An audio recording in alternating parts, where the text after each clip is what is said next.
or running to the bathroom. Let them aim their spotlights down, but smile. Pinay na tubong Pangasinan na mamayagpag sa West End Theatre sa London sa isang musical play na pinamagatang Allegiance.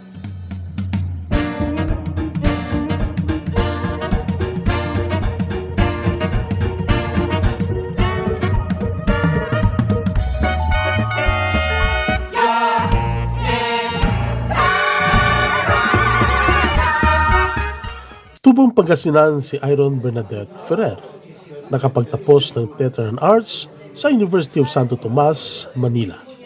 Unang nagtungo si Bernadette ng Britanya noong taong 2004 sa murang edad na 9 years old.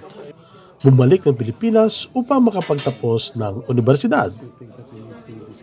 So the story of Allegiance is about the incarceration of the Japanese Americans in America after the bombing of Pearl Harbor. Nagpasya na ring permanenteng nanirahan sa Inglaterra upang sumabak sa larangan ng teatro. Dahil sa kapos din sa buhay at kakulangan sa suporta ng komunidad at malapit kay Bernadette sa Pinas, naging malamya ang takbo ng kanyang karir.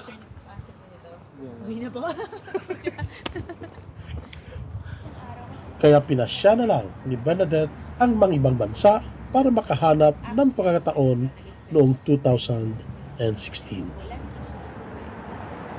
Sa ngayon, main cast siya sa musical play na Allegiance at gumanap bilang si Kay, na asawa ng isang American veteran na natalaga sa Japan noong panahon ng Pangalawang Digmaan. So I play Kei Kimura or Keiko Kimura, and I am like the mother figure of the whole Kimura family because her mother died when she was still young, so she had to kind of take care of the whole Kimura family.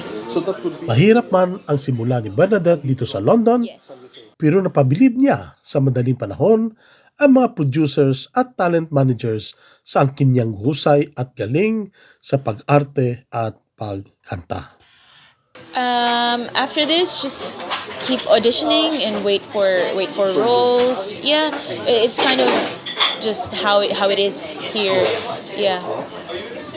In the Philippines, I would love to do something in the Philippines, definitely, but it's hard to do theater in the Philippines. Yeah. But who knows?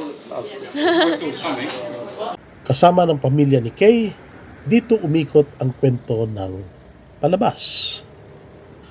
Namangha ang mga manonood, mapa-English man o Pinoy, sa husay at galing ni Bernadette sa pagganap ng kanyang papel bilang si Kay, na madre de pamilya ng Kimura family. Kasabay nito ang husay sa pag-arte at pagkanta. Certified Ace performer si Bernadette sa London na mapahintulad na rin sa mga kilalang Pinoy artists na namayagpag dito sa London, tulad ni Lea Salonga at iba pa. Para kay Bernadette, isang malaking karangalan para sa isang residente ng London, tubong Pinas, mapabilang sa mga isang prestiyosong musical play tulad ng Allegiance. Para sa Britanya Ngayon at IBC TV 13, Babu Gamboa, London.